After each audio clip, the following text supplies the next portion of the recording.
there's been more than one time, Brian, you know, that we were going to have a meeting. I couldn't make it and we didn't have one.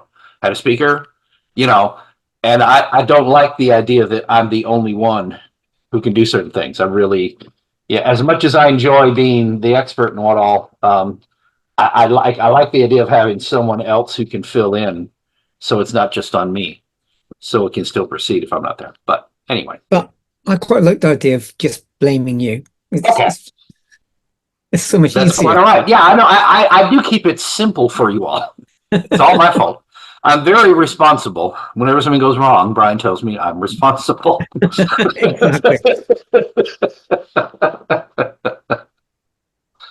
So I actually got to go to my regular lodge yesterday, Ocean View, and I'm senior deacon this year. I'm a placeholder.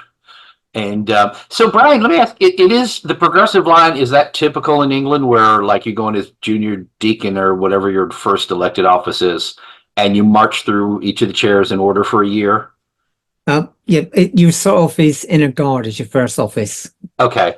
And then you work your way up. Officially, when you reach senior warden, there should be an election for worshipful master.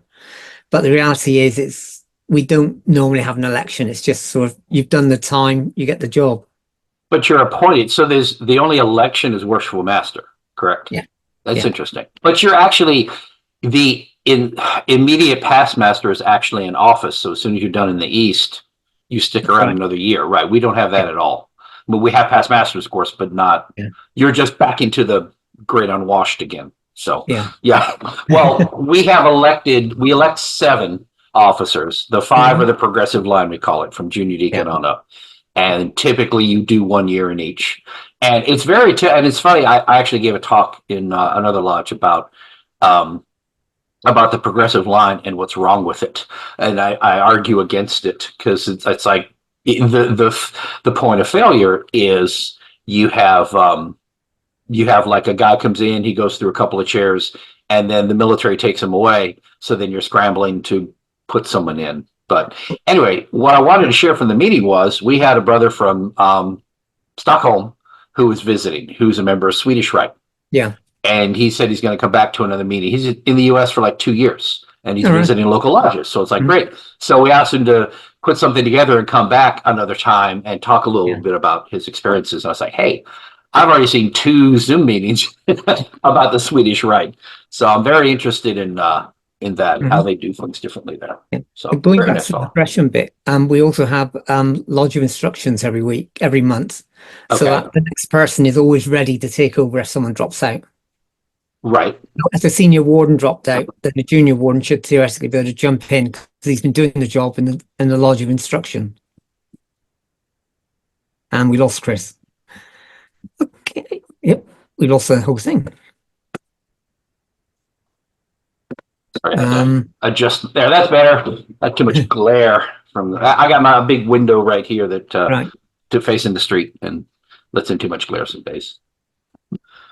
Yeah, well, it's well, I mean, one of the underlying points with my talk was, regardless of whether you agree with me about the progressive line, you should still have officer training and all that because we don't do enough of that. And also said we should have a speakers bureau so the master doesn't have to come up with speakers for every meeting, that you have some past masters who cultivate local speakers in the area. So you have a pool to choose from. So you're not just like scrambling to fill parts. So many lodges, believe it or not, like the Grand Lodge actually encourages you to like have the district blood coordinator and the Masonic Home ambassador give a talk, like a whole evening that's your presenter is the, I'm sorry, I forgot to make Brian my lovely co-host. There we go. But it's like, it's good that you have a Masonic Home ambassador, but that's not an evening's program. That's not, or blood coordinator. How much you going to talk about? Foreign language there, Chris. What's that? You're speaking a foreign language there. We have a Masonic Home is where old Masons go. It's a retirement home, a nursing home.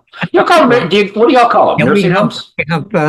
We have old homes for ex-Masons, or old Masons, Okay. Retirement homes. In fact, the Masonic charities over here actually have their own homes. Okay.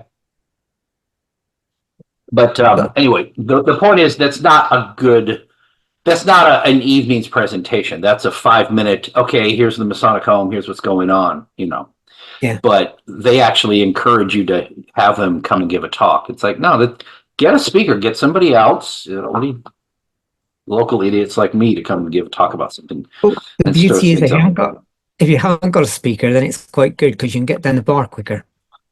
Well, but the point of every meeting is really to spread education. I don't know. I mean, we were there. Well, I think we were actually done with the meeting by like 8:30, which wasn't too bad.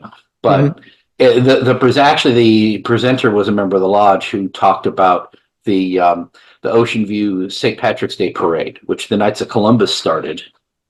Oh, everybody sit up straight. Here's our district deputy. The Knights of Columbus in Ocean View, which is north of Norfolk. If you look at a map, we're on the bay. So we're on the Chesapeake Bay on the north side of Tidewater. So Ocean View is the whole area. Hey, good morning, Brian, or Shelby. Good to be with us. And you're on mute. So the Knights of Columbus in like 67 started. They just were like spitballing, like, hey, why don't we have a St. Patty's Day parade? And there's literally like 10 of them marching around basically in a big circle. And he said they had to keep popping in to their hall to get more beers and then keep going around and around. So, and then he talked about how it's grown over 50 years to be this huge thing. One year it was the third largest St. Patty's Day parade on the East Coast. So it became quite a big thing. And he said, but the Shriners came along and perfected the idea. They brought their beer with them on the floats. They didn't have to keep stopping off and retelling. But now, I mean, that was his present. And, we had a float at one time, but it was like, that was a nice little short talk about local history. So it's very interesting. And there was a Masonic angle to it. So how you doing, District Deputy? I told everybody to sit up straight, straighten their ties. Look like a mess, but I'm okay. I'm here. Well, always glad to see you. And my beloved brother, formerly of the Isle of Man, is with us. Now of Southport. Yeah. You'll always be a manly Isle of Man to me. Brother Oscar, how you doing? Oh, I didn't say hi to him or Eric. Pretty good. Oscar. How y'all doing? Morning. Good to have you with us. Thank you. Brother Eric, how you doing? Good. How are you? All right. Glad to have you with us. So it should be a good talk today. We're still a little early. Brother Tehrani is going to give a talk on the Great Pyramid in a few minutes. So we're just kind of spitballing. Anybody have anything interesting going on in their Masonic world they want to talk about? Well, go ahead, Alan. After 36 years in the craft, last month I actually joined chapter. Really? And I apologize for my late arrival. Oh, that's no, you're early. See, we don't technically start till 10, so you're fine. Are you talking about here or in the chapter? No, I'm talking about being 36 years late. Oh, okay.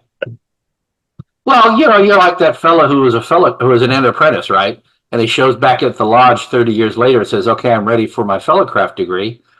And they said, well, where have you been the last 30 years? He says, I've been trying to subdue my passions.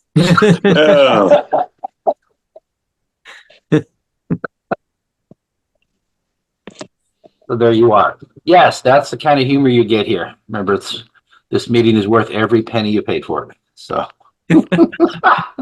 Well, I haven't left yet. I know. Well, you're just here to keep an eye on me. I know. Just trying to keep control. Really? Now that you're part of the them, part of the infrastructure. I'm in the them category, huh?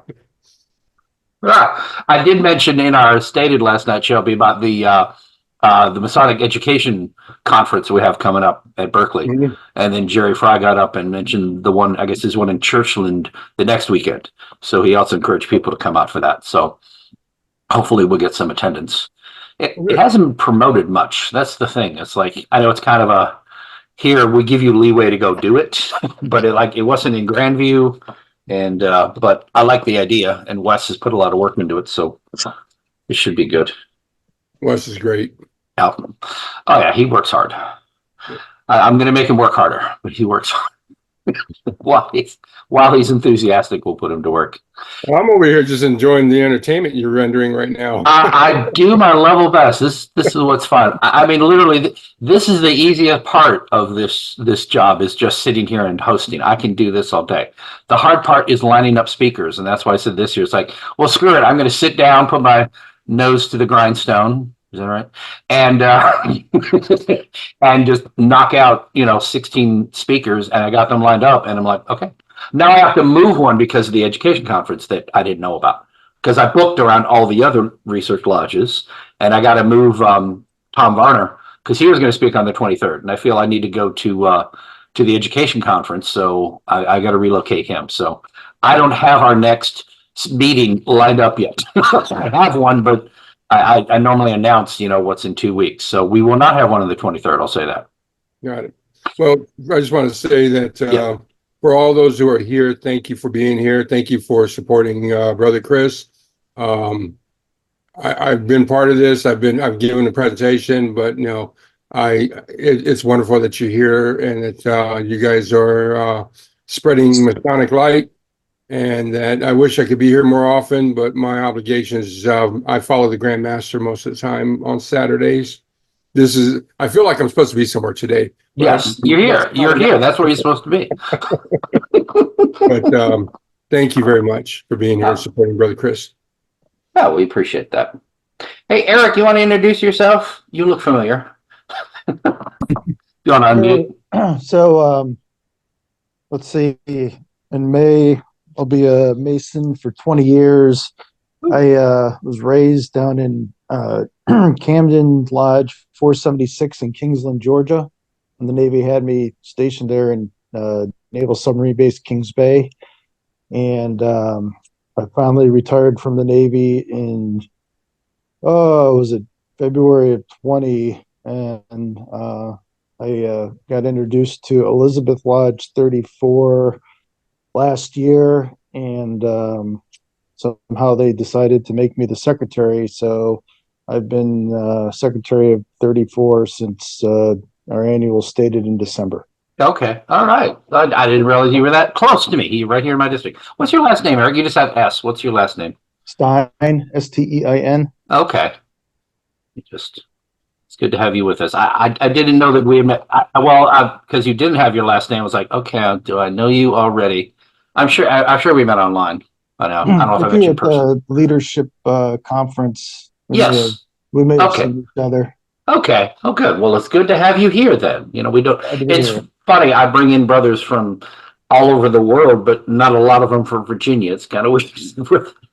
This is hosted by. I can put my email address or the lodge in the chat because I get these notices from Fred Dixon. Yes. Yeah. If you want, you can just message me directly if you want, or put in the chat. Either way, that would be great. Yeah, we'd love to have. Yeah, Fred Dixon. I really like to get him in here to give a talk. But Fred is very active he's actually a member of my lodge now. He came from Elizabeth, and he's active he's one of those guys. He's KYCH, so he's active in the Commandery and the Royal Arch here. He's very active in Scottish Rite and does a lot of stuff. He was administrative assistant to one of our Grand Masters a few years back. So Fred does a lot of work. He also is head of our funeral committee. He does the funeral service very well. So yeah, Fred's one of those very, very active guys. So he's one of those ones. Anyway, I'm just kind of rambling right now, but that's okay. That's what we do, right? Morning, Jonathan. Good to have you with us. Another guy I know. Hey, good morning. Good to see you. Yeah, Jonathan was active. We knew each other on Facebook. He'd come to some Zoom meetings. I didn't realize what lodge he was a member of. Then I found out he was a member of Yorktown. I was like, well, say hi to Dave Murray and all the other guys up there. And we've actually managed to be in lodge together at least once or twice now, which is unusual. That's right. Look forward to many more too. Absolutely. Okay. Well, let's see. Good morning, everyone. This is Virginia Research Lodge number 1777's semi-weekly Zoom meeting. My name is Chris Douglas. I am the senior warden of Virginia Research Lodge and the all-around web guy, as I'm clicking around while I'm talking, which is incredibly rude. If you look at the chat, put that in there. We have our Facebook group. If you're not already a member, please join us. We put our papers out there every week, and meetings like this are coordinated through there, as well as other Masonic events and other things. People put on some interesting topics in our Research Lodge group. I really wish we had more chatter. It seems like someone posts something and it gets a lot of likes, but we don't seem to get a lot of commenting back and forth. I don't know how quite to stimulate that yet, but I'd love to see more chatter in our group like we see on some of the other groups out there. Then we have our lodge website, which has all of our papers are hosted. And after that is our YouTube channel, where I put all of these meetings. If you're watching us on YouTube right now, please like and subscribe.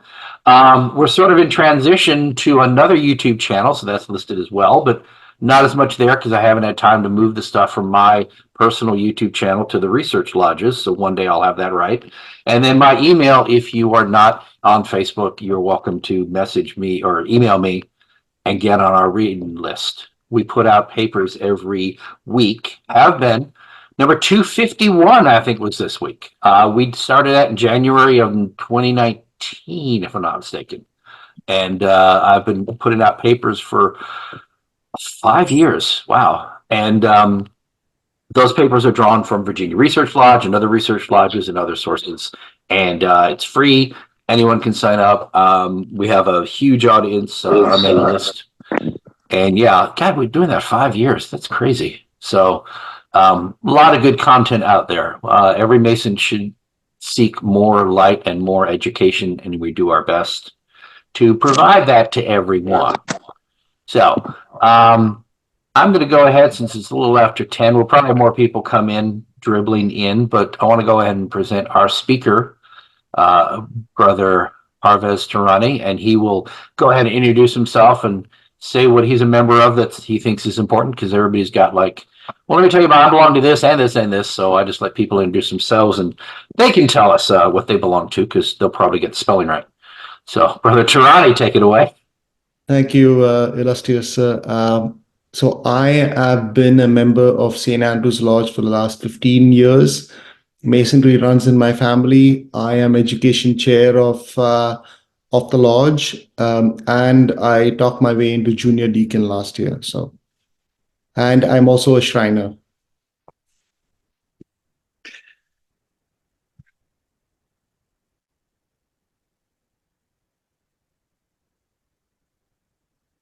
And do you have a presentation? I mean, do you have a presentation to put up, or? Yeah. Working on that? Okay. I need the ability to. You're good. You're good. Okay. I just did that. I always forget to do that to the last minute. That's what I do. Okay. Can everybody see the screen? Yes, you're good to go. Okay. Thank you to Virginia Research Lodge for hosting me for the third time. It's always a pleasure to talk to you guys. Before I start this presentation, I want to preface it by saying that some parts of this presentation may be controversial. It is not St. Andrew's Lodge. It's not their opinion. It's definitely not Virginia's Lodge's opinion. It is purely my opinion. And if you disagree with anything, or if you have an allergic reaction to any part of it, please just stop watching. And the title of the presentation today is The Great Pyramid: Tomb, Temple, Textbook, or something else. So my original intention was to give a talk about pyramids in general, but I found so much information that it would be completely impossible for me to cover it in a couple of hours even. And I'm hopeful that we should be able to get through this presentation around 65 slides within the next hour. So let's talk about pyramids in general. There are different kinds of pyramids. There is the step pyramid. There is the traditional Egyptian style pyramid. There is the mound pyramid. And these pyramids are found in all 7 continents. The one common element to all the pyramids is that they align to true north, the planet's true north, not the magnetic north, which moves about quite a bit, but most of these pyramids align to true north.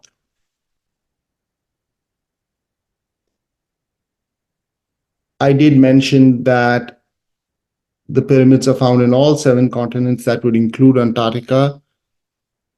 There is a theory that this mountain in Antarctica is actually a pyramid. It has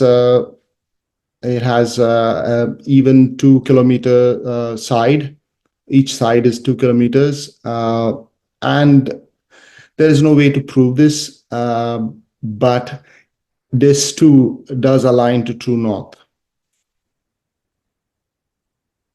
Pyramids have been found under the ocean.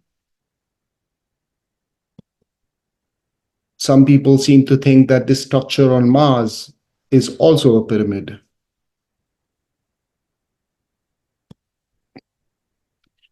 Now, this is called the Pyramid of the Sun in Bosnia. This was a relative recent discovery, and for a long time it was dismissed by people as, hey, it's just a hill.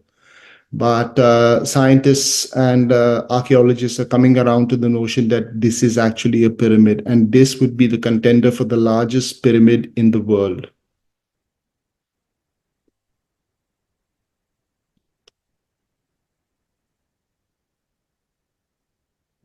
Gunung Padang in Indonesia, meaning Mountain of Light. Archaeologists are coming around to the notion that this is also a pyramid, and it's dated to be over 20,000 years old. So it would be older than civilization itself. And even a conservative newspaper like the National Post seems to agree that it is a pyramid at the end of the day. Of course, the country with the most number of pyramids is not Egypt. It is Sudan. And here we see some of the pyramids here in Sudan. They have the most number of pyramids of any country in the world. There are pyramids in China. There are pyramids all over in all 7 continents. And this, of course, is the Great Pyramid, the only surviving one of the wonders of the 7 wonders of the world. So now we'll tackle the traditional, the theories, the main theories around why the pyramids were built. Nobody knows for sure, but let's go through some of the main contenders for it. Most traditional archaeologists seem to think that the pyramid is a tomb, that it's the Great Pyramid is a tomb of the Pharaoh Khufu.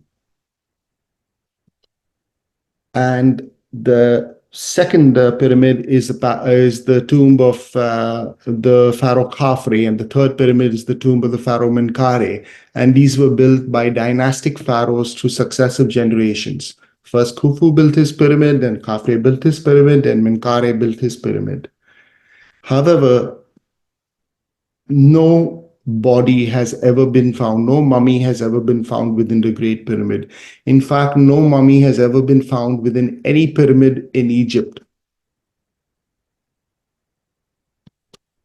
They are all found 100 miles away in what is known as the Valley of the Kings.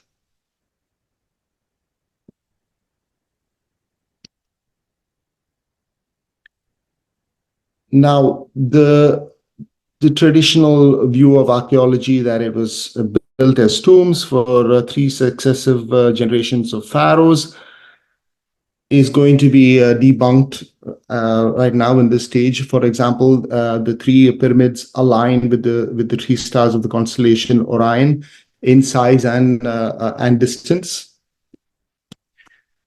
And there's a lot of complicated mathematics in this presentation. I'm not going to go into it individually. There's a lot of complicated sacred geometry in it. It would be impossible for me to cover all of it, and the presentation would turn out to be very dry. However, the long and short of it is that the three pyramids, Khufu, Khafre, and Menkaure, are all derived from Metatron's cube, which becomes very significant in the higher degrees of Freemasonry. All of these three structures are derived from Metatron's cube. And that's why the researchers today seem to think that these were built in one shot. The whole Giza complex was constructed at one time by one architect, and it was by one hand. It could not have been successive generations of pharaohs. Not only are the three pyramids derived from Metatron's cube, but also the placement of the three pyramids and the size can also be derived from Metatron's cube. And they have significant implications, not implications, they are related. The key connecting them is music. One of the four liberal arts of the quadrivium would be music.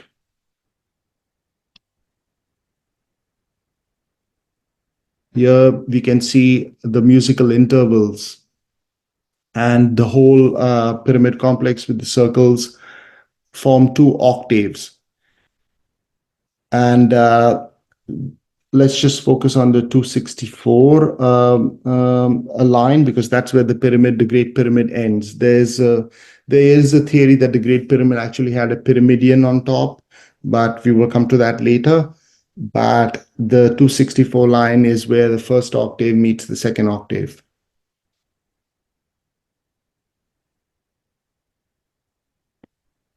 This structure of the three pyramids, Menkaure, Khafre, and Khufu, put together, also managed to square the circle, to complete the age-old problem of squaring the circle. Now, it is impossible to perfectly square the circle because of the transcendental nature of pi. But we are able to get very close using supercomputers. The three pyramids in relation to each other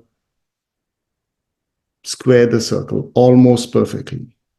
So once again, proving that they were built at one shot by one hand, and they could not have been built in successive generations by successive pharaohs. So is the Great Pyramid a tomb? It is definitely, in my opinion, not a tomb, despite what traditional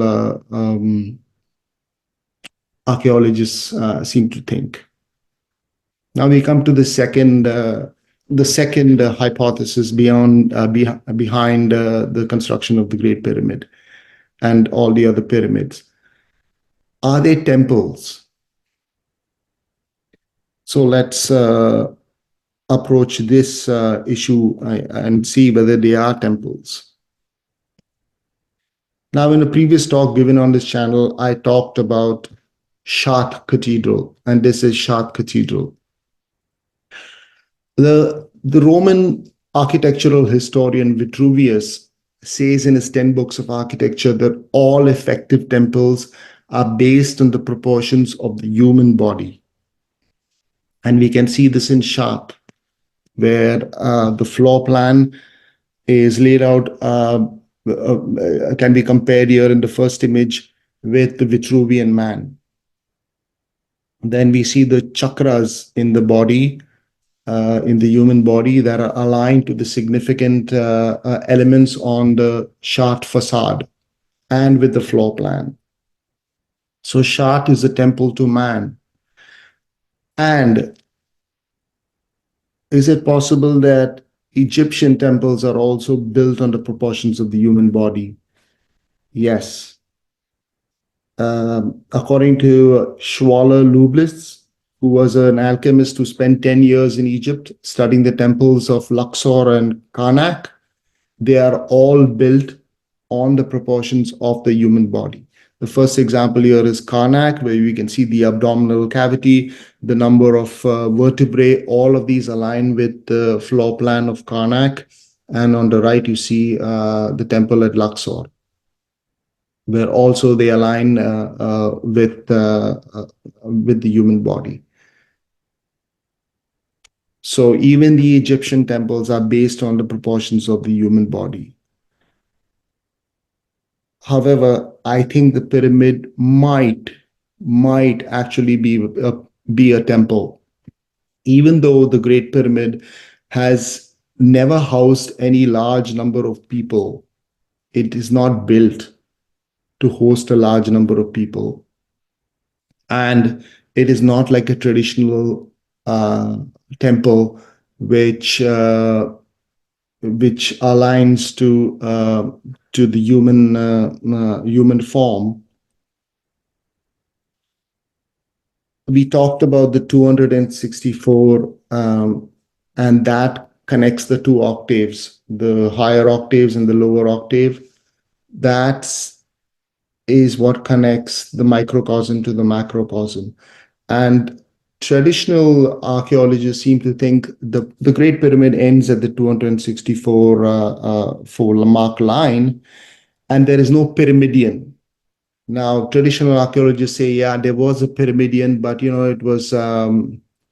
it was taken away, it was carted away, and it was used in the construction of the mosques and the various temples we see in Egypt. Because people have been salvaging blocks of stone from the Giza complex for as long as we know of. So they say that, yeah, it was never there.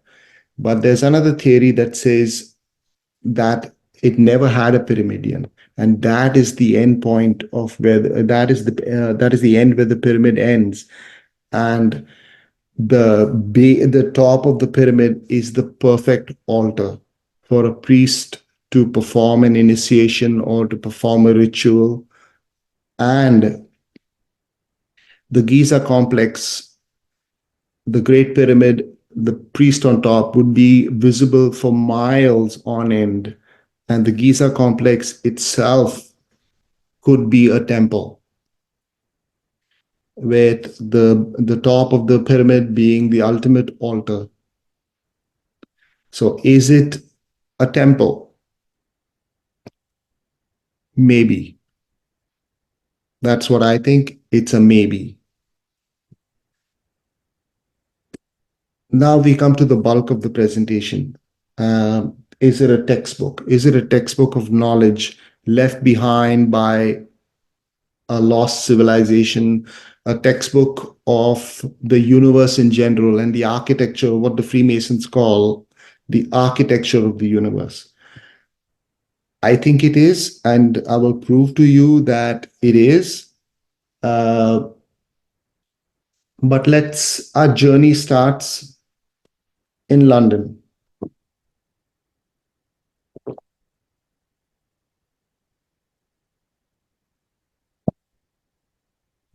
It's the year of our Lord 1609, and Shakespeare has just published his sonnets. Now, why do we care, and what does this have to do with the Great Pyramid? Why are we taking a detour to London? Well, the first thing we should know about Shakespeare is that Shakespeare is not who he says he is, or who we think he is. In fact, he's not even one person. He's a collective of individuals who have been assigned a very specific task. And that task is to preserve and protect sacred knowledge through dangerous times, through times when the church and the monarch had an absolute monopoly on all discourse. And any contradiction to the official line would be viewed as either heresy or treason, and you would be thrown into the Tower of London. This same task that Shakespeare has been assigned to will later be given to the Rosicrucians and the Freemasons. But that is a talk for another day. If you give me an hour, I will prove to you beyond the shadow of a reasonable doubt that the actor from Stratford who we think of as Shakespeare did not write any of the works of William Shakespeare. Okay, so it's the year 1609. Shakespeare's published his sonnets. The sonnets are heavily encrypted and encoded to hide knowledge. But there are only a few polymaths, few alchemists, a few masters of the seven liberal arts who are able to connect the dots to uncover the hidden meanings within the sonnets. There's a lot of hidden meaning within the first page of the sonnets itself. We can't see it, but let's try to do what those masters were, those seven liberal arts would do, and actually connect the dots. Do we see any dots on this page? Yes, there are the punctuations, the full stops. So let's take a look at the full stop after 1609. Look at the T above it, the second T. The slope of that T seems to indicate that we should extend the dot, should connect the dot after 1609 to the dot after the imprinted on top. Okay, let's connect that line. What is there any other dot that is jumping out for our attention? Yes, the dot after G. It's 10 times the size of the dot, 10 times the size of the dot after 1609. So let's connect that too. Let's connect all the dots on the page and see what we come up with.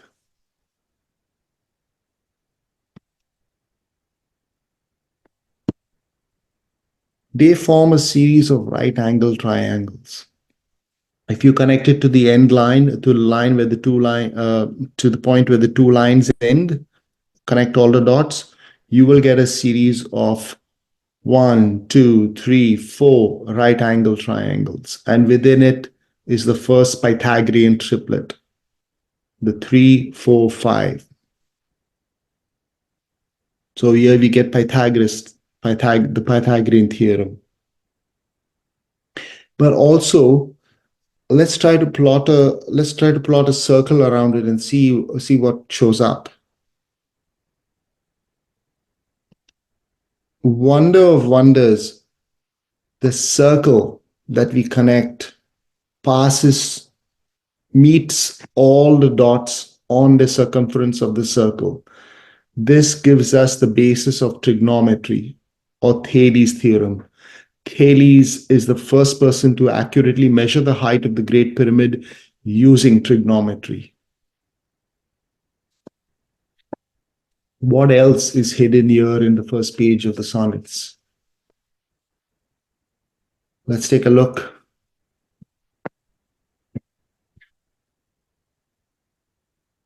If you divide the big yellow line by the small yellow line and find the proportions, you get the number pi. And if you divide the big blue line at the small blue line, you get the number e, the logarithmic base e. That was only discovered by Isaac Newton when he was inventing trigonometry. He accidentally stumbled upon it in 1669, 60 years after the sonnets were written. And below, you get the golden ratio, phi. So these are the three fundamental constants in mathematics: pi, phi, and e. And they are all encoded in the underlying geometry of the first page of the sonnets. Is there more though? Yes. We also get the Fibonacci series. We also get the square root of 3. And we get Brune's constant. Now, Brune's constant was only discovered in 1919. And it has tremendous implications in encryption and computer science, in cryptography. But it was only discovered from a series of prime numbers in 1919. And yet it's year 300 years ago in Shakespeare's sonnets. We get all of this, the Euler-Mascheroni constant gamma, which was only discovered, I think, in 1734 or something like this, but it was not known in Shakespeare's time. Yet it's there on the first page of the sonnets. Excuse me a second, brother. Can you go back one slide? Yep. Okay, so where are those? Sorry, Wait, how do I did you go back? Yeah, sorry. There. Okay, so where do you get those numbers? You say like the Brune's constant. You have 33.56 over 17.64. How do you get those measurements? With the proportions of the lines. Okay. Yeah. So you divide the big line, the big green line by the small green line, and you get the proportions of the lines. So I'm not going to go into the mathematics of it. Like for example, here you see the yellow line in pi. You divide the big yellow line, the proportion of the big yellow line to the proportion of the small yellow line, and you get pi. Okay, I'm just trying to like, what is it's 30? My mind says 35.95. What millimeters, inches? What? It's a constant. Okay. It's a constant, so it has no unit of measurement. Right. Okay, but if you were to measure that, it would be proportionately like, we'll put it this way. If you were to blow this up where the large line was 35.95 inches, then the short yellow line would be 11.44 inches. Yes. So it's a matter of proportions. Okay. Yes. That's what it was. Okay. Go ahead. Thank you. Yeah. I'm sorry. There's a lot of mathematics in this deck, and I wish I could cover it all, but it would just be very dry and the presentation would be very long. So in order to get through in a reasonable amount of time, I'm going to skip over all the mathematics. If you wish, you can go to Google and you can verify all of this information on your own. So five of the constants encoded in the sonnets were not known during Shakespeare's time. So where did Shakespeare actually get this information from? He leaves a clue. Let's stop looking at the dots and let's start looking at the letters. So let's see where the circle intersects the letters. So one point where the circle intersects the letters is at the dot after G. So we see the by G. By G. What is G? By geometry, the science of measuring the earth. Could that be possible? So could we superimpose the earth on the circle that we have? And what is and to the right, the circle intersects at ARE at E. Is that east? And the line above, the never before imprinted, it intersects at NE. Could that be northeast?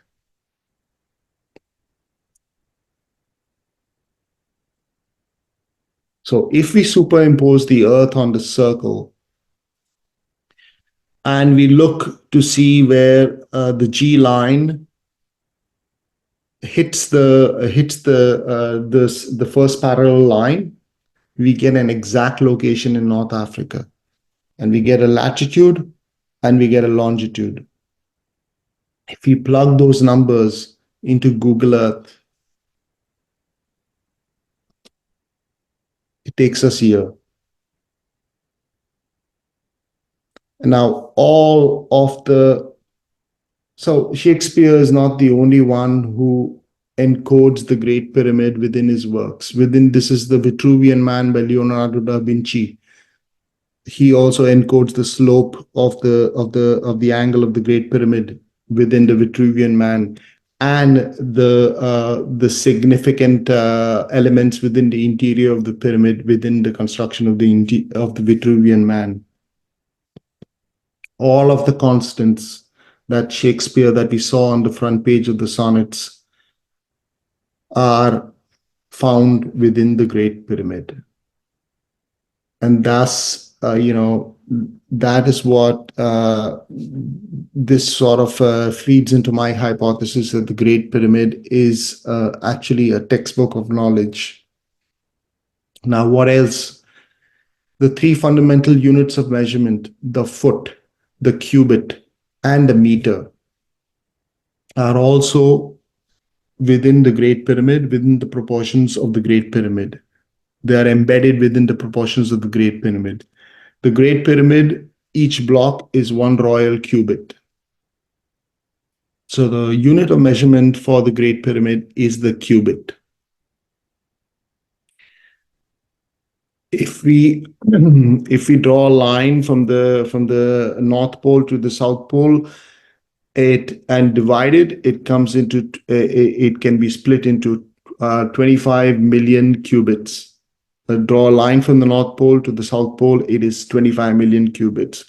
So the Great Pyramid is a microcosm of the Earth.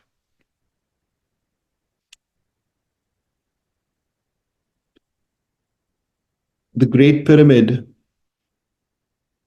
also, the location of the Great Pyramid also encodes the digits of the speed of light. 29.9792458 degrees north, the latitude of the Great Pyramid, encodes the digits of the speed of light. The speed of light is 299,792,458 meters per second. Traditional Egyptologists call this a coincidence.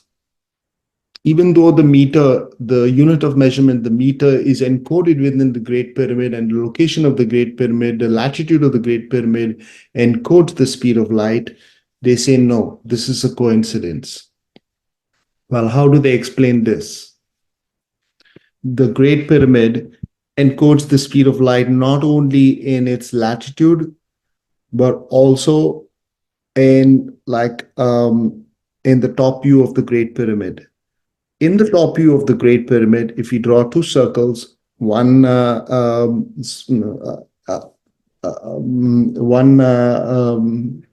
like outside touching the edges of the Great Pyramid, and one inscribed within the Great Pyramid, we get, if you subtract the circumference of the larger circle with circumference of the smaller circle, you get the speed of light with a correlation of 99.99%,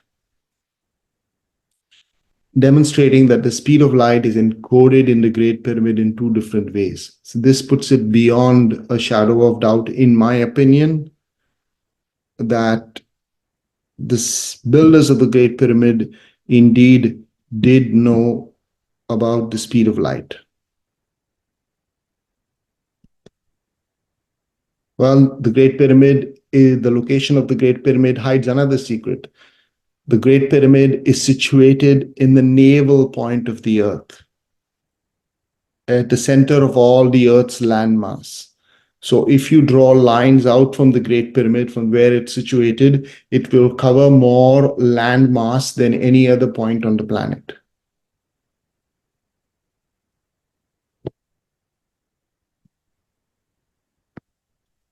Okay, so here's a trivia question for you to ask your friends. This is the Great Pyramid. How many sides does it have? Okay, let's count them, shall we? 1, 2, 3, 4 sides. So it has 4 sides, right? So in the 1940s, an RAF pilot made a stunning claim. He said the Great Pyramid has actually 8 sides. And no one believed him until he produced this now famous photograph, which shows that each side of the pyramid is slightly concave, implying that There are actually 8 sides. It is an 8-sided pyramid. But this is not visible to the human eye. It's only visible from the sky and only visible on a particular day, the summer solstice. And it's only visible on that summer solstice for 10 to 15 seconds. When the sun hits it perfectly, you can see the 8 sides of the pyramid from the sky. After they found this out, the researchers went back and studied each of the approximately 8,000 pyramids in the world to see if the same feature occurred in any of the pyramid, and none of the pyramids had it. It is only the Great Pyramid of Giza that has these 8 sides. And what do these 8 sides? What do we get out of these 8 sides? We get a series of numbers. From the concavity of each side, we get a series of numbers. And to this day, scientists are still trying to figure out some of the numbers and some of the constants that can be derived from this. It is possible that some of them haven't been discovered as yet. Is that concavity measurable? It is measurable. It is a very slight concavity and it is measurable. Okay. Like if you were to take a plumb rule and put it across across one side of the Great Pyramid, you will see a slight concavity, and it is measurable. People have measured it, and people have put those numbers into their calculators and into their models, and a series of numbers comes out. They're still trying to figure out what they mean. Okay. That is the latest research, that people have no clue.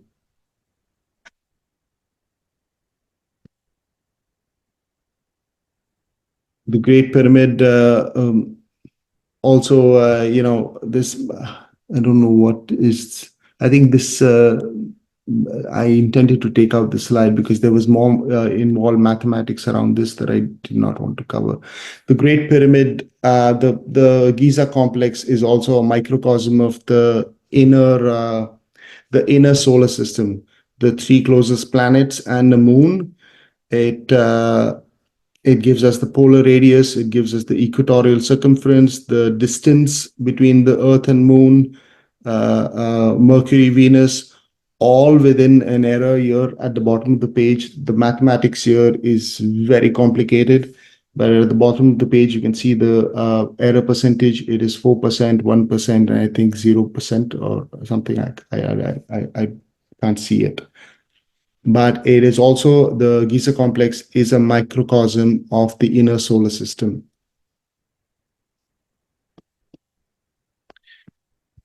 The measurement, or the unit of measurement used in building the Great Pyramid is the royal cubit. Each side is 365.242 cubits long. 365.242 is the number of days in a year. So that is also encoded within the Great Pyramid. This was the continuation of the previous slide that I included in error. The Great Pyramid also encodes the dimensions of the radius of the moon and the Earth. The Great Pyramid also encodes the fine structure constant. The fine structure constant is a constant that relates matter to energy. And it was only discovered in the early 1900s by passing hydrogen atoms through a spectrometer and observing the results. The fine structure constant is 1 divided by 137. They discovered it, like I mentioned, passing by viewing the hydrogen atom in its matter, in its state of matter, as well as in its state of energy. But they could have found this just by studying the Great Pyramid. They didn't have to wait how many ever thousands of years, because it is encoded in the Great Pyramid. I'm not going to go into the mathematics once again. but you can do the research on your own. The reduced Planck constant is also can be found within 99.995% accuracy.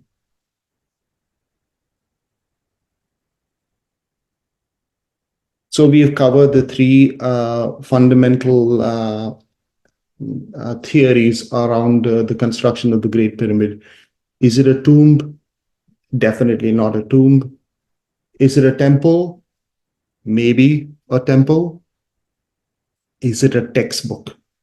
It definitely is a textbook, and covering all the fundamental mathematical constants in the universe, the speed of light, the number of days in the year, the fine structure constant, the aphelion and the perihelion, the distance of the Earth from the sun, the distance of the moon from the Earth.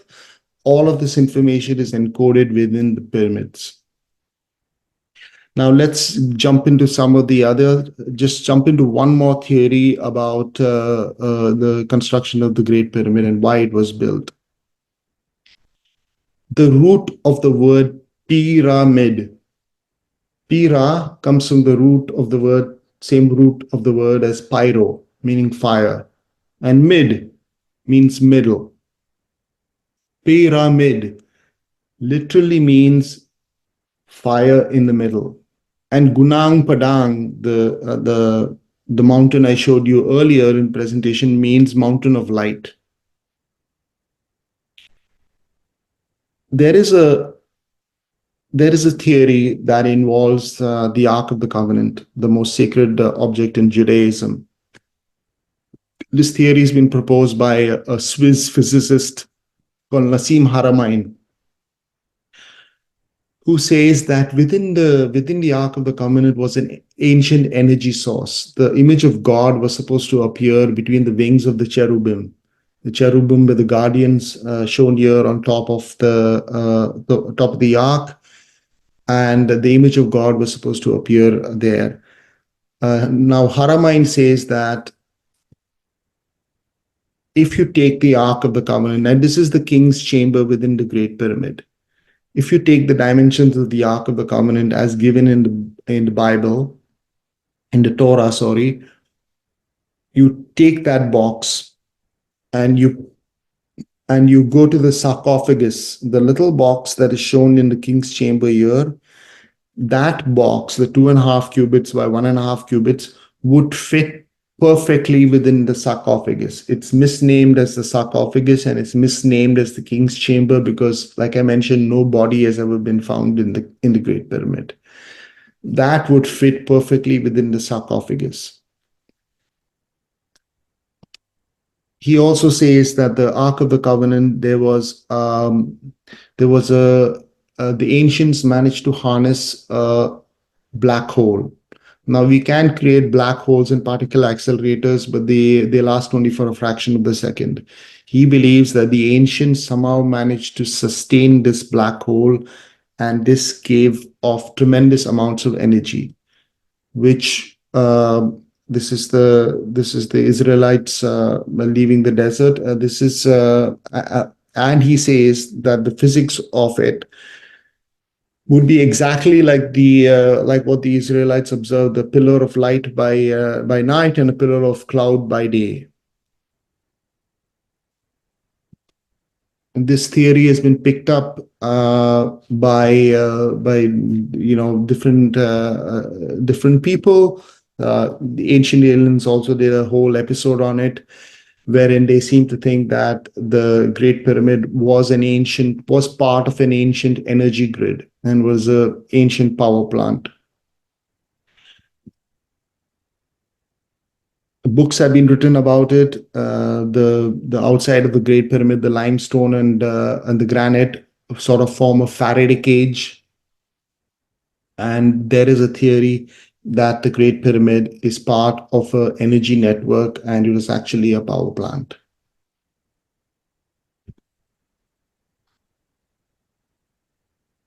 Now, my original intention was to end the presentation here, but I thought I would be doing a disservice if I didn't talk about, okay, where did the ancient Egyptians get their knowledge from? We only had to rediscover Brune's theorem in 1919, the Euler-Mascheroni constant in 1734, the ability to have 8 sides in the pyramid and hide it except for one particular day, and that only for 15 seconds of that one particular day. Where did this knowledge come from? Where did the ancient Egyptians get this knowledge from? So I have extended the presentation into this, and this is the very controversial part of the presentation. Let's start with creation. The constants are independent of when the Big Bang took place or anything, because the circle does not change, pi does not change. Brune's constant derived from a series of prime numbers does not change. Phi, the golden ratio, does not change. It's embedded in the human body itself. It's embedded in creation. This is a phi universe. These constants do not change. Now, traditional Egyptologists will tell us that 2,500 years ago, the pyramids were built. And the Roman Empire only established foot in 400 between 100 BC and 400 AD, and then the cubit was known before the building of the Great Pyramids in ancient Egypt. The royal cubit was used, but the meter was only finalized after the French Revolution in the 1800s. These measurements were all used to measure the constants, and the traditional archaeologists are wrong, in my opinion, that this was not with their assertion that this was built in 2560 BC. The fact that the Great Pyramid does not align to true north, it is slightly off by a percentage of a degree. The true north of the planet does not move as much as the magnetic north, but because of the precessional cycle of the Earth, it does move very, very slightly.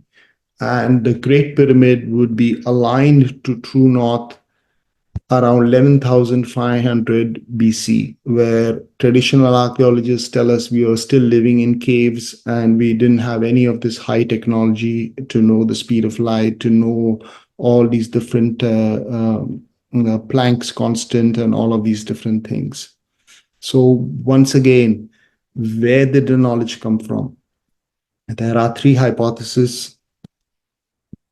The first is extraterrestrial. I'm not saying here that the extraterrestrials built the pyramid.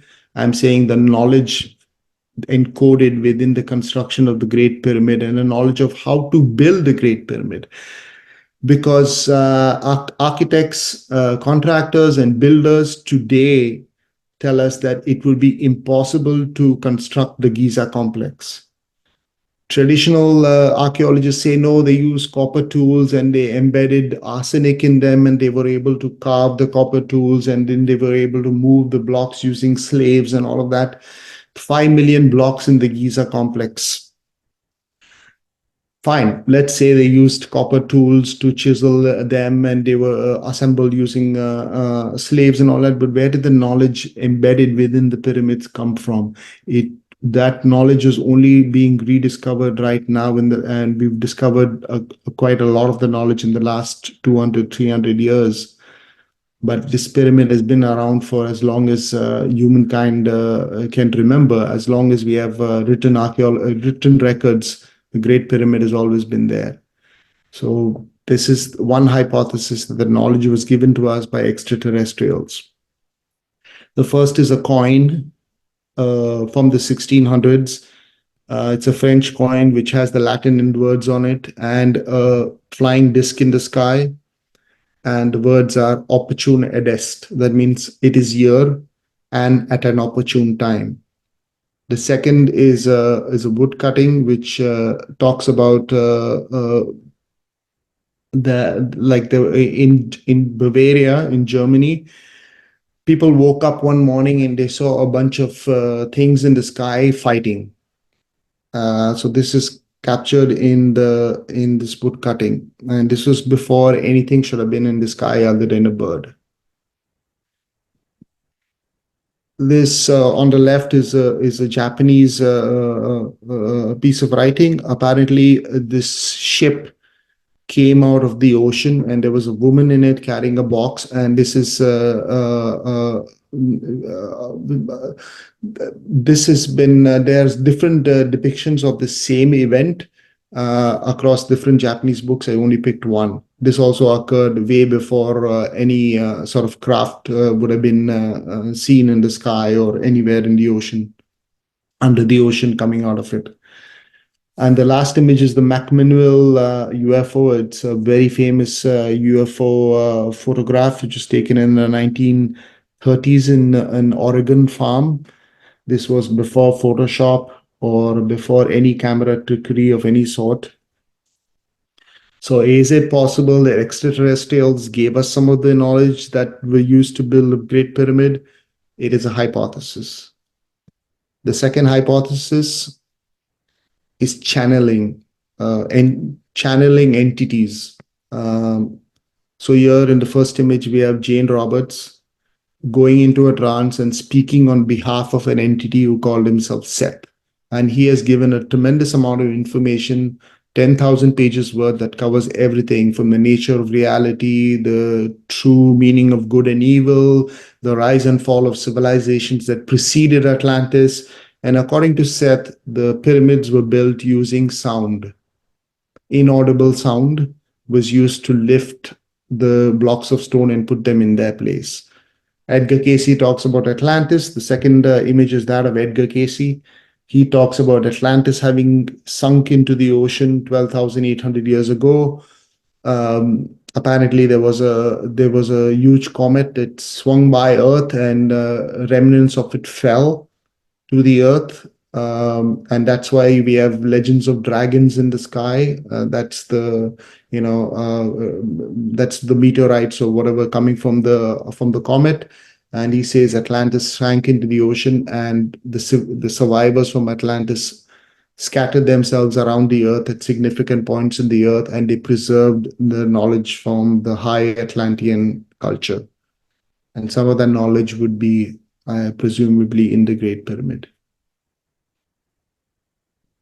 And the third hypothesis is the ancient civilization hypothesis, which says that there were ancient civilizations that did exist on planet Earth that we do not have records of, that were destroyed in a great cataclysmic event, but a few survivors from these civilizations. Atlantis is not the only one. There is Mu, there is Lemuria. The survivors from these civilizations spread themselves to other parts of the earth, and they taught mankind, and they preserved the knowledge that was lost there for future generations. This is on the left. We see Dwarka, which is in the Mahabharata. It's the traditional home of Lord Krishna. They actually did find Dwarka off the coast of Gujarat. It's under the ocean, and they have found evidence of settlement. They found pottery. They found buildings right under the ocean. And the only time that part of the ocean was above ground was around 25 to 35,000 years ago. So I know it sounds like a lot of hokey right now, and a lot of people would say that this is complete garbage, and humankind always had this knowledge, and we built it using copper tools. Even though 5,000 years ago, when the pyramids were constructed, traditional archaeologists tell us that the wheel wasn't invented as yet. But yet they managed to hide all the details about the architecture of the universe within it. So to them, I just have one quote from Shakespeare. There are more things in heaven and earth, Horatio, that are dreamt of in your philosophy. And thank you. once again for listening to me and hosting me.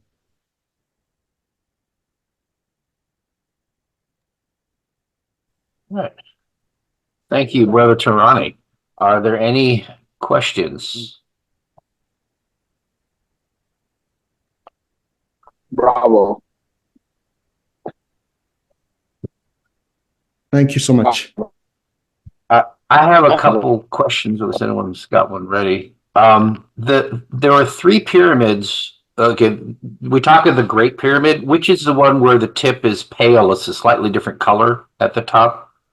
That's the Menkaure pyramid. The what? The Menkaure, the smallest pyramid. So that pyramid, The smallest one has the different color top. Can you throw up that slide again? That had all three, because I thought it was the largest one. Was the one I see often has like the very top part of it looks. Yeah, but yeah. So can you throw up the image again?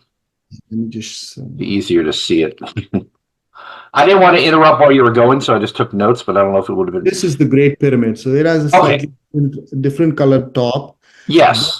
But every pyramid, the smallest pyramid, the pyramid of Menkaure, Egypt, the government of Egypt actually planned to encase it again. And there was an uproar from archaeologists saying they shouldn't touch it at all, and they wanted to sort of recreate what it looked like in antiquity. But there was an uproar and all, and they abandoned the project. Okay, so the top part there, then why is that a different color? Because the pyramids were encased, so to speak. They had another layer on top of them that has eroded over time. Okay, so the top part is what originally it would have looked like that all the way down. Yes. Okay, that was the question. Yeah, but a lot of the blocks of stone and all that have been carted away to be rebuilt, reused in mosques and other buildings and everything. Right. Okay. In the Giza complex itself. What is the 264? When you were talking about the scales? Yes, that is where the Great Pyramid ends, and the traditional archaeologists tell us that there was a pyramidion on top. The pyramid doesn't end like this; it ends at a base. So the archaeologists tell us that there was a pyramidion right on top of it that has been carted off and repurposed in other buildings around Egypt, around Cairo. But there are some researchers who seem to think that was an altar, wherein the high priest would go on top and perform the ceremonies and the initiation or whatever, and the rest of the Giza complex would be sort of his congregation. Well, I appreciate you mentioned all the different. The math is kind of hard to get into, and you would lose people when you wait. I'm just looking for simple answers. Like when you say 264, like if you could show the graph that had and I don't know music well enough to when you say major third and all that. I've heard that, and those people who are musicians would understand you. I'm like, yeah, okay, I know the word, but I don't know what it means because that's just me. I think what you're saying is what does it represent compared to something else? Exactly. Yeah. What is 264 of what? Or is that a proportion? So if we take the Great Pyramid and we take the Menkaure Pyramid and we take this pyramid and we draw a circle, we inscribe a circle, the length of the circle would be 528. So half of that would be where the Great Pyramid actually ends. I see. Again, it's proportions. If it was to scale, if it was 528 meters or 528 kilometers, whatever, it would be 264 meters. So it's a matter of proportions. Matter of proportion. Okay, like I asked earlier. Okay, and I'm sorry because I'm looking at like a simpleton would be like, well, 264 what? Just trying to understand. For those here who are into math, do you all follow this bit about the octaves and all that? Does that make sense to y'all? Because I admit it's not. I didn't study music in school, so I don't get. I hear these words: major seventh, minor seventh. I have no idea what that means. I'll be honest. The mathematics behind it is there in 3 YouTube videos by a polymath called Robert Edward Grant. So you Right. can go in and he'll actually show you the mathematics. I understood it, but not well enough to explain it. How the different pyramids. Exactly. Okay. And I didn't try to explain it because So again, it's a matter of proportions. It maps exactly to it's a matter of proportions. frequencies or whatever those are in chords. Because I'm not a big music guy. There are intervals, and these intervals form an octave, and the whole circle forms 2 octaves. And the point when the first octave and the second octave meet is the point where the microcosm connects to the macrocosm. So that would be where the priest would stand and perform his ceremonies, and the rest of the people down in the complex would observe it, I guess. That's the theory. Okay. Thank you. So I have a question. You said that the pyramids were originally encased, right? Would that throw off the math of it, the No. proportions and all that? Or No, would it still stay the same? it will still stay the same. Very interesting. Still stay the same. Yeah. So I was in awe of the Great Pyramid and pyramids in general. So I spent some time to study it. And when you study something and you have to present it to people, you really study it, because that's the way I choose to learn something. If I have to learn something, I offer to give a talk first, and then I read up on it and do some research on it. So there are also other theories about the Great Pyramid that, the light coming in from the sun is in the form of a Markaba, or a light body, which is 2 inverted pyramids. And the Great Pyramid sort of absorbs the light from the sun and stabilizes the earth. And that's why it's situated in the center of the earth. And because it stabilizes the earth, it prevents earthquakes. And there's other theories that it helps us connect to the 13 higher dimensions. And all of these theories, I did not see any evidence for it or did not find any merit in it. So I just took these 4 hypotheses: power plant, tomb, temple, and textbook. And I just did a deep dive into that. So how many people here were surprised about Shakespeare? I definitely was. Yeah, I was shocked, and I'm actually very interested in listening to the offer that you gave us, and talking more about the saying how you wanted to prove that you didn't write this stuff. I'm very curious about that as well. Yes, that is an undertaking for another day. So I've committed to it. So now I have to really learn it. Well, when you're ready, maybe by next year we'll book you again for that.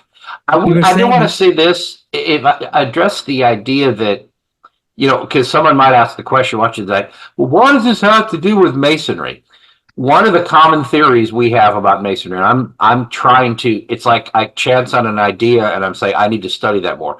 One of the theories I've heard in recent years that's got me more excited about masonry is there's so much more below the surface. There's so much more to masonry than a simple, it's a gentleman's club where we get together and we hang out, we smoke cigars and we drink and we socialize. And we do that, but we're conveying something much deeper. One of the major theories about masonry is, in a time when it wasn't safe to openly have certain knowledge or teach certain knowledge because of the government, because of the church, we talk about sacred geometry. There is deep, important mysteries of humanity that need to be preserved, beyond the level of how do you build a building, how do you use a square, how to use a circle to build a perfect square that then you make other squares from. On the surface, there's basic construction work. If I was to hire Alan to come work for me as an apprentice, I would spend a few years teaching him how to make rude stones, and how to make nice square stones. And then you have the fellow crafts moving things about, and only the master masons understood all of the architecture and how to build the things, and you're training people, and as people had aptitude, you taught them more things. So on the surface level, we were teaching construction, basically, how to build cathedrals. But there's a deeper level that even the experienced workmen weren't privy to. So only the select few among the select few got to learn the real hidden stuff, the true sacred knowledge. Because today you can go to college, you can go anywhere and you can learn to be an electrician, you can learn to be a plumber, you can learn to be a doctor, an architect. Everyone teaches. We're not oppressing knowledge, general operative knowledge, if you will, out there in the world. So we don't serve the purpose of, you don't come to the Masons to learn how to build a house. You go hire on somewhere and on a construction crew and you learn to build a house. But the secret knowledge, the whole purpose of Masonry and the way we were built is to pass that secret knowledge along from generation to generation, because it's always in danger that if the right people knew you had this knowledge and you're passing along, they throw you in prison. And I still think there is that there, but I'm worried that we're at a point where we've forgotten what it is that we're passing along. So where this ties into to Brother Tehrani's talk is there was secret knowledge, important knowledge that was hidden in plain sight in the pyramids and in Shakespeare's work, where if you knew the key, you could interpret it, and that knowledge would be passed from generation to generation. But the brutal hand of ignorance out there didn't see it as more than just, oh, you built a tomb. Okay. Oh, you wrote some nice stories and songs. Okay. And they didn't persecute them because they didn't know what was passing before them in plain sight. So I think that's where it ties into Masonry, is that we're conveying secret knowledge along generation to generation, keeping it away from the brutal ignorant who would destroy it, like they destroyed Solomon's Temple and the library at Alexandria, which is behind me. So that's where it ties in. There's secret knowledge, deeper knowledge in plain sight that the average person doesn't even see. And you have to be of a certain mindset to understand it. And it's being communicated along. And maybe we're rediscovering things that we as a society basically forgot already, and we want to rediscover it again. But that's just my take. I have a question for the speaker. Go ahead. Sir, do you have is the Scottish Rite available to you where you're located? Me? Yes. Yeah. Yes, I'm very interested in the Scottish Rite, but I just don't have the time with 2 small kids and a full-time job. Okay, you say you're a member? I'm not a member as yet. You're not. Oh, okay. Wow, because I was just like, wow, this would be great for like a Scottish Rite meeting, because I was like enjoying this. This has become one of my favorite unstated talks so far. So I just want to thank you for that. Well, tell our Scottish Rite brothers to go watch it on YouTube, because I do want to make it available to as many people as possible. So but you're right. It does relate. I mean, it definitely would be. It would have a receptive audience in the Scottish Rite, I think, or any Masonic lodge, really. So, Jonathan, to your comment about Shakespeare, I will give a talk on Shakespeare, but let me just say the name William Shakespeare itself is a hint. William, the roots of the word William are Germanic. They come from Wilhelm.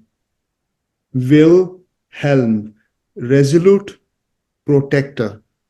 Shakespeare, resolute protector of what? Shakespeare. Shakespeare alludes to the goddess Athena, goddess of Athens, the birthplace of theater. And according to legend, Athena, as goddess of wisdom, she shakes her spear in the face of ignorance. And so we get William Shakespeare, resolute protector of wisdom, or resolute protector of knowledge. And that's where we get the name William Shakespeare from. So I know what I'm doing with the rest of my Saturday. Yeah. So Yeah. where did William Shakespeare's father get the surname Shakespeare? That person who we think of as Shakespeare was named Shakespeare. He was not William Shakespeare. He grew up in the town of Stratford, or an almost bookless town. Shakespeare wrote 38 plays, 10 of them are based in Italy. This man never stepped a foot outside of England. There are 6 signatures of Shakespeare that we have from his records. All of them are spelled differently. It looks like he was illiterate. Well, I mean, yeah, but in that time, that era, they did spell things differently. I mean, color was spelled the American way in Shakespeare's literature, and he also spells it the English way and actually the German way. Yes, that's true. But So that doesn't mean much, really, the spelling of the name. I will prove to you beyond a shadow of a reasonable doubt at some other day in the future. But William Shakespeare, the writer, the actor from Stratford, when he died, he never wrote a single letter to anybody. Nobody ever wrote a letter to him. The greatest literary mind of all time, when he died in his will, he did not even have a family Bible. He owned absolutely no books that he passed down. He had 2 kids who lived to adulthood, 2 daughters, Judith and I'm forgetting her name, Suzanne. Both of them were illiterate. The greatest literary mind of all time did not bother to educate his kids. Well, that's because he separated from his wife, Anne Hathaway, before they were of any age. But also, you're right, there was very little literature about him after he retired from. And that's because basically he went underground, his will was lost. I mean, I visited Shakespeare's tomb, I visited his house, I visited his dad's workplace. Yes, yes. Have you looked at the inscription about about Shakespeare's tomb? What the bit about whoever disturbs this tomb in whatever it says? Yes, I have. Have you seen yeah, so there's a lot And of it has been disturbed recently. It's been excavated and relaid. there's a lot of hidden codes within Ben Johnson's eulogy to Shakespeare, which actually points to Westminster Abbey, where actually points to the location in Westminster Abbey where one of the Shakespeare's, Lord Edward de Vere, 17th Earl of Oxford, is buried. He's one of the Shakespeares. The other one is Sir Francis Bacon, Lord Edward de Vere, and Sir William Neville, Francis Bacon's nephew. But I need to put together a coherent presentation and I will show it to you, Brian, and then I'll ask you again. Okay, I mean, I thought Neville and Bacon were proved not to have written anything for Shakespeare's. No, I'm sorry. Within Shakespeare's works, it identifies 2 and it gives the names Neville and Which work is that?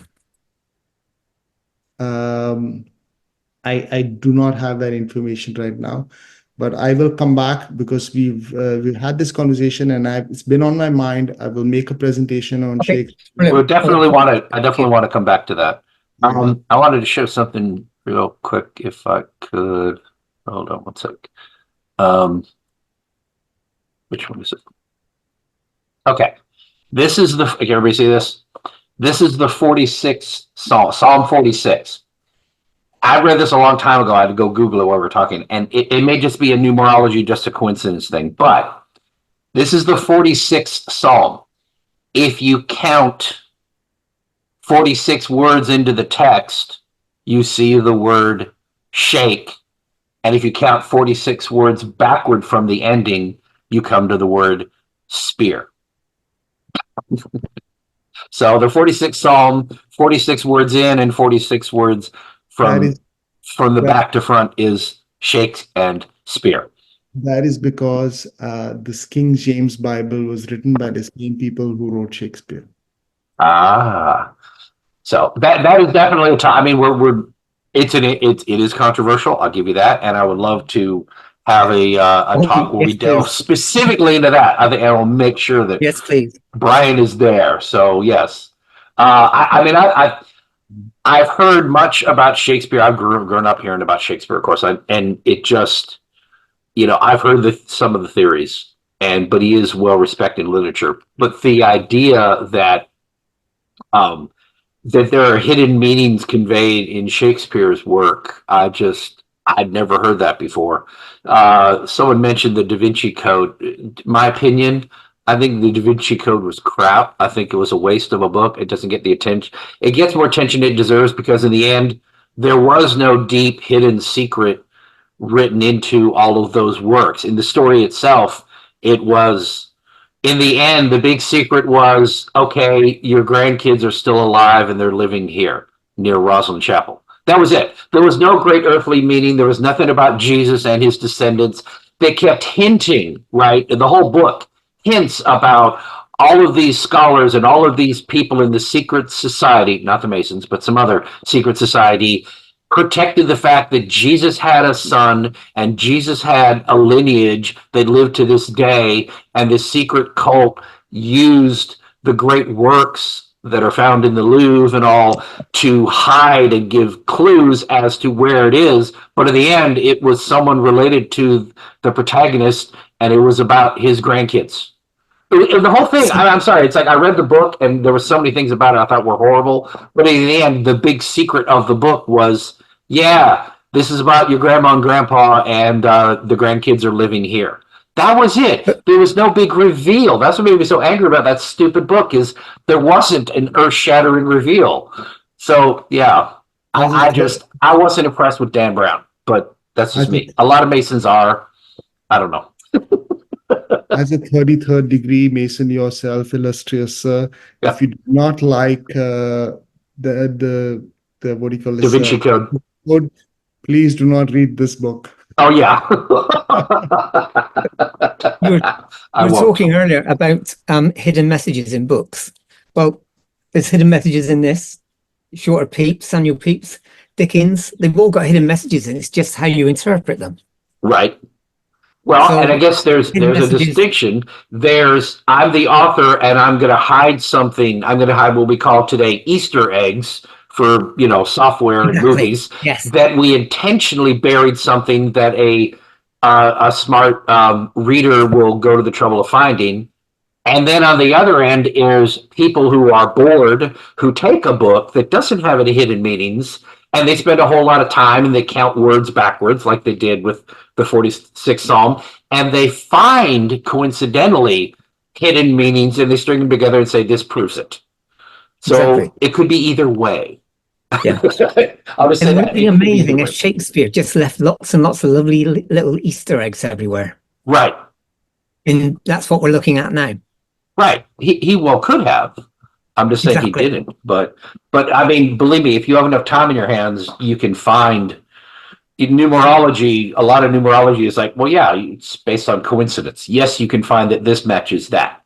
So part of my skepticism with your presentation, brother, is like, is it a coincidence or is it truly that? I guess that's where I approach it naturally. It's like, okay, that's an interesting where this comes together with this.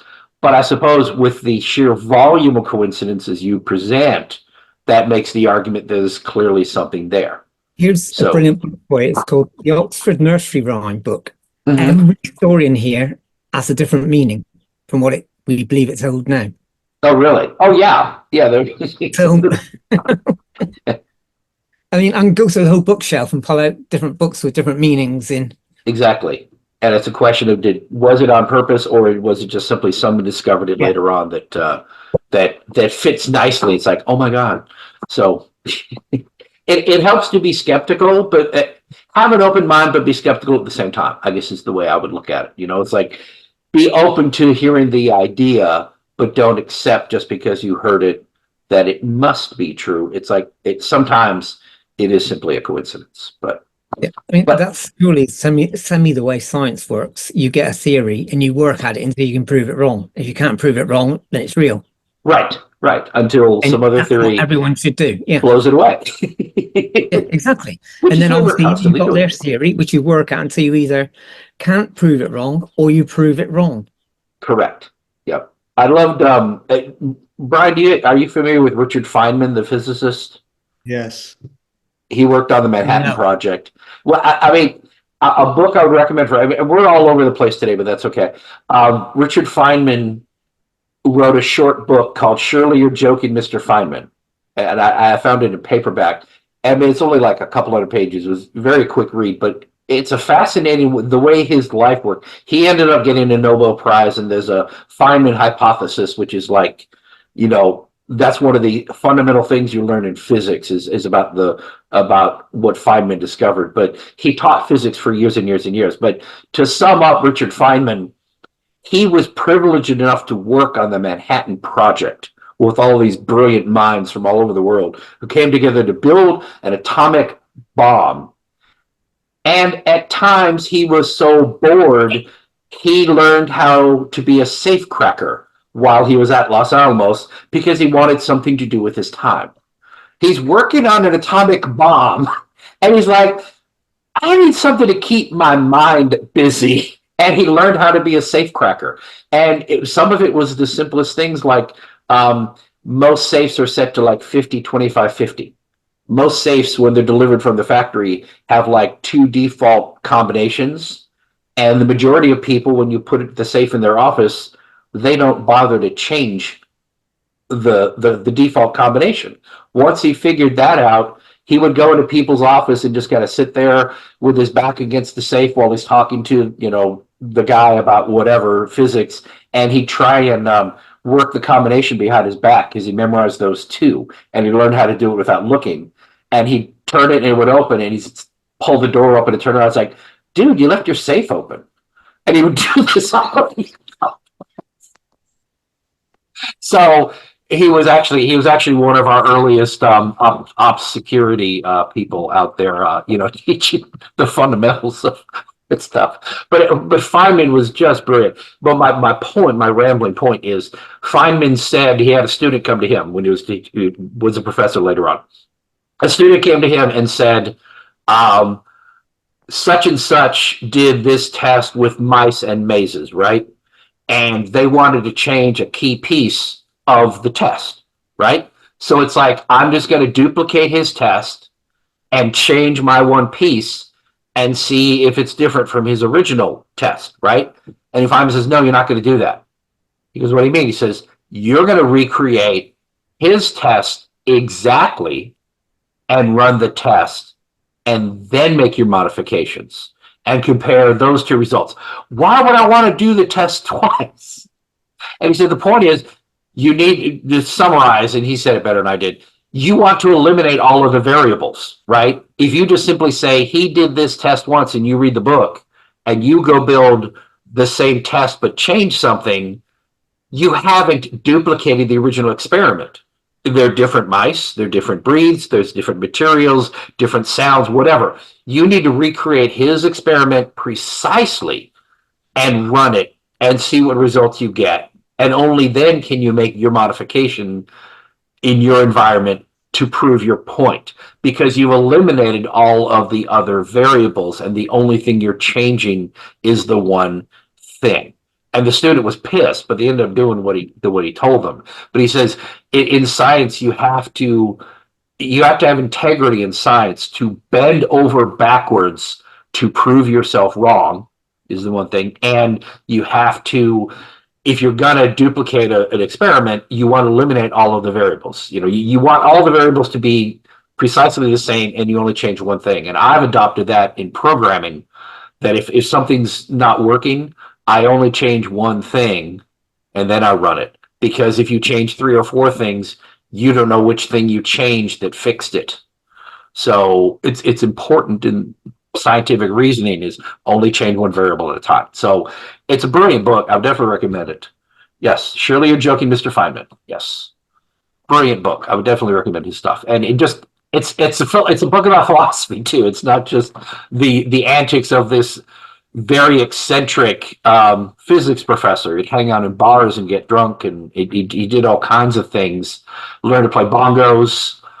He learned Portuguese instead of Spanish because a girl that was pretty walked into the Portuguese class, so we took Portuguese instead. And then later in life, he got a job because he spoke Portuguese instead of Spanish. So it's anyway. Didn't he also have an affair with one of his students' wives or something like that? What's that? Didn't he also have an affair with one of his students' wives or something like that? I wouldn't doubt it. Yeah. So there's something there. I Very have colorful character. so Chris, if you enjoyed this presentation and you're looking for a speaker, I have a presentation titled Can you write this down? Sacred Number and the Architecture of the Universe. So It's a book. Okay. you know, but it's highly controversial once again. Oh, absolutely. Well, I love to stimulate thinking, so it was definitely worth it. Well, I think about half our participants have dropped. I think we need to go to wrap. It's 11:30. But Brother Tehrani, this has been wonderful. I've really enjoyed this, and I'm looking forward to putting it out on YouTube, so we'll get more people interested in it. It's so funny. It's like I would love to get more people coming out and attending these things, but I gotta mute you there, Alan. Beat me to it. It's it's kind of like, it's like you stumble upon a restaurant you really like and you really want, you tell your friends like, you need to go eat here, you'll enjoy it. And it's like, and then I go and you enjoy it, you're like, this is great, more of my friends need to experience this. That's what the only thing that the only negative thing about this whole experiment I'm doing with these unstated meetings is like, there's so much good content. I want to make it available to as many people as possible. And I keep talking about it everywhere I go and recommend it. And it's like, I can't get more people to attend. So I'm happy to entertain. We had 10 people here today and they all heard you talk and they all enjoyed it. I would love it if there were 20 or 30 or 100 people here, just because more people need to experience it. I know you're happy speaking to the group you have because it was a receptive group, but it's like, I always feel like speakers deserve a larger audience. And I tell people, come to the actual Zoom meeting because you can ask questions, you can participate. Watching it later, it's not the same thing. And I just want more people to attend these because I think there's such good content and we're like stumbling about on the edge of this great lake. And I don't know how deep it is, but I'm a few inches into the water and I don't even know what's out there, but I want to go out there and do more. And I've had this feeling for at least 2 years, 3 years we've been doing this. And I keep thinking I'm on the cusp of something and I can't even articulate what it is. So I'm going to keep doing this and keep figuring out in my head what it is we're going after. But it's like one day I'm going to look back and say, he was such an idiot. He had no idea. And we're going to discover it. And we're going to be where we need to be, where life is meant to place us. And I'll go back and watch these and go, boy, that guy didn't know what he was doing yet. But something keeps me going having these things. It's much more than just we can't meet because of COVID, so we have to meet online. It's like I've tapped into something bigger and I want to keep pursuing it because we're touching on topics that you won't hear in your average lodge, even in your average research lodge. And I want more people to know about it. So it's like, what do I got to do to get more people to come in and experience this? Because we're doing some amazing stuff here and we're still figuring out what it is we're doing. You know what I mean? Does that make any sense? I ramble about this from time to time. Y'all watch my videos, you hear me say the same thing. So I definitely anyway. enjoy the channel. I see so many good talks on it. I go back to it several times, and I really enjoy it. Thank you for doing this. Okay. Well, I thank you for speaking today. This is really good. And if you're watching us on YouTube, please like and subscribe. I got to say that every now and again. As I mentioned at the beginning, we have a Masonic Education Conference that wasn't on the calendars. So when I booked my next talk on the 23rd of March, I didn't realize that was going to happen at Berkeley. So I'm going to be attending that in 2 weeks. So I can't say when our next unstated meeting will be. I'm trying to rebook that speaker for another weekend around that time. So hopefully we'll have one more unstated in March. But I want to make sure I've got that locked down before I promote it. But that'll be on Facebook. So we will have at least 2 talks a month this year. So we have a lot scheduled, a lot of really good speakers coming to talk. A lot of them have spoken before, and I'm bringing them back. So I think I have a few new ones too. So it should be good. We have a lot this year. 2024, we're going to do a lot of Zoom meetings, and I'm hoping to grow the audience and get more people out here. So thank you all for coming. Everybody have a wonderful weekend, and we'll see you all soon. Bye, Chris.